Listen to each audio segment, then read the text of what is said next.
राम राम सा। मैं आपको काव्य शास्त्र के बारे में बताऊंगी। उसके अंदर सबसे बड़ा प्रश्न यही था कि काव्य की आत्मा क्या है। यह प्रश्न काव्य शास्त्र में प्रारंभ से ही विचारणीय एवं विद्वानों के बीच विभिन्न मतभेदों का विषय रहा है। काव्य की आत्मा की खोज के परिणाम स्वरूप 6 संप्रदाय हमारे सामने आए, इनका जन्म हुआ। उनमें हम संप्रदाय पढ़ेंगे। हम सबसे पहला संप्रदाय हम देखेंगे रस संप्रदाय, अलंकार संप्रदाय, वक्रोक्ति संप्रदाय, रीति संप्रदाय, ध्वनि संप्रदाय और औचित्य संप्रदाय। इनके प्रवर्तक हुए हैं। रस संप्रदाय के प्रवर्तक हैं भरत मुनि, जिनका जन्म 3 सदी ईस्वी के अंदर हुआ। अलंकार संप्रदाय के हैं भामह, जैसा हम सब जानते हैं। वक्रोक्ति संप्रदाय के हैं कुंतक। रीति संप्रदाय के हैं वामन। ध्वनि संप्रदाय के प्रवर्तक हैं आनंद वर्धन। औचित्य संप्रदाय के हैं शर्मेंद्र।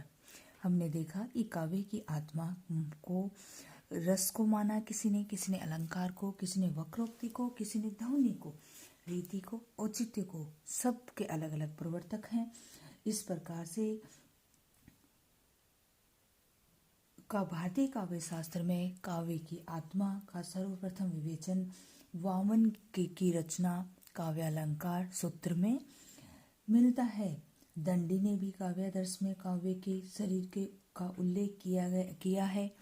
अब हम इन संप्रदाय के बारे में आगे डिटेल में पढ़ेंगे। उनको पढ़ाने से पहले नेट में, जीआरएफ में, कॉलेज लेक्चरार में हर एग्जामों के अंदर 1-2 रचनाएं पूछ ली जाती है। तो हम जो मोस्ट संस्कृत के आचार्य हैं उनकी रचनाओं के बारे में देख लेते हैं। संस्कृत के प्रसिद्ध काव्य शास्त्रीय ग्रंथ एवं उनके रचनाकार काल क्रमानुसार है। हमसे ये भी क्रम पूछ लिया जाता है। नेट के अंदर तो बेसिक होता ही है कि हमें ये ऑप्शन दे दिए जाते हैं कि किसी काल कर्मानुसार आचार्यों का मिलान कीजिए। तो हमको ये चीज़ भी ध्यान में रखनी है, हमको इनकी रचनाएं भी ध्यान में रखनी है। मैंने मोस्ट रचनाएं ली हैं। तो हम सबसे पहले रचना देखते हैं भरत मुनि, जिनको सब जानते हैं। रस निष्पत्ति सिद्धांत। भरत मुनि की रचना काव्य नाट्य शास्त्र। भरत मुनि की रचना कौन सी हुई? नाट्य शास्त्र। भामह की हुई काव्यालंकार। दंडी काव्यादर्श।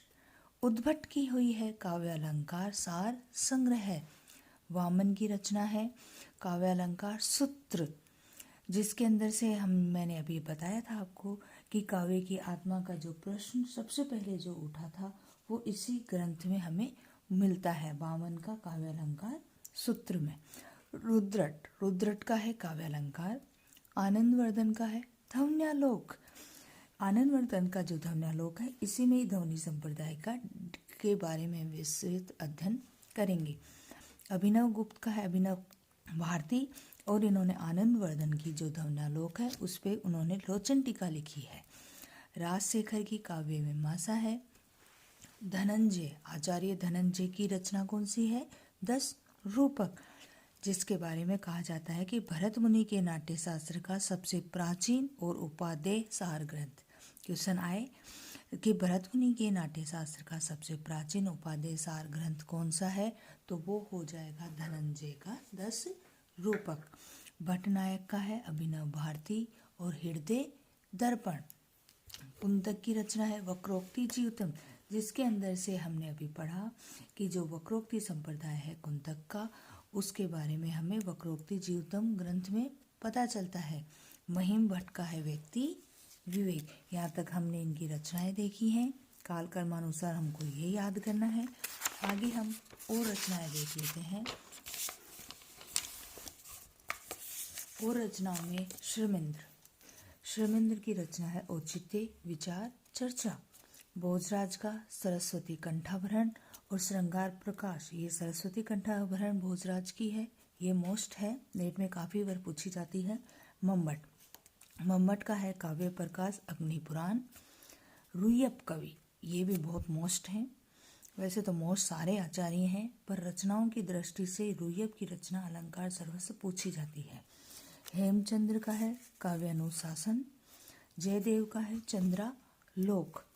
कविराज विश्वनाथ का है साहित्य दर्पण। शारदा तनय की है भाव प्रकाशन। रूप गोस्वामी की हमने काफ़ी बार पढ़ी है हरि भक्ति रसामृत सिंधु उज्ज्वल नीलमणि।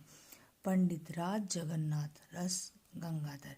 इस प्रकार से रचनाएं आचार्य बहुत है संस्कृत के, पर मैंने आपको मोस्ट रचनाएं और कवि आचार्य बताए हैं, आप इनको याद कीजिएगा।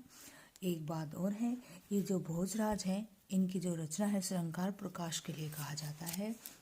श्रृंगार प्रकाश को अलंकार शास्त्र का विश्वकोश कहा जाता है। तो अलंकार शास्त्र का विश्वकोश किसे कहा जाता है? श्रृंगार प्रकाश रचना है आचार्य भोजराज की। भोजराज ने श्रृंगार को रसराज और मूल रस कहा है। क्वेश्चन आए कि भोजराज ने रसराज किसको माना है या मूल रस किसको माना है, तो वो आएगा श्रृंगार। अब एक दो हिंदी के आचार्य हैं। अय्यप दीक्षित। अय्यप दीक्षित की रचना है कोवलानंद, ये कोवलानंद मोस्ट है। चित्र मीमांसा। केशव मिश्र की अलंकार शेखर। भानुदत्त की रसमंजरी और रस तरंगिणी। भट्टोत की रचना है काव्य कौतुक। तो हमने आज देखे कि काव्य की जो आत्मा है वो हर कवि ने आचार्यों ने अलग अलग मानी है। उनके हमने प्रवर्तक देख ली, उनकी हमने क्षति देख ली है। क्षति भी दे दी जाती है उनकी जो काल कर्मानुसार फिर हमें जमाना होता है। हमने उनकी कवि आचार्य देखे, आचार्यों की हमने रचना ली। स्क्रीनशॉट ले सकते हैं आप इसका। बाकी हमने देखा अलंकार शास्त्र का विश्वकोश किसे कहा जाता है? भोजराज का श्रृंगार प्रकाश को कहा जाता है। अब हम आगे की वीडियो में रस संप्रदाय के बारे में पढ़ेंगे। यूट्यूब पे काफ़ी वीडियो हैं, सबके बारे में पढ़ाया गया, पर हम मेरी क्लास के अंदर क्रम वाइज हर चीज़ दी जाएगी ताकि। Okay, thank you.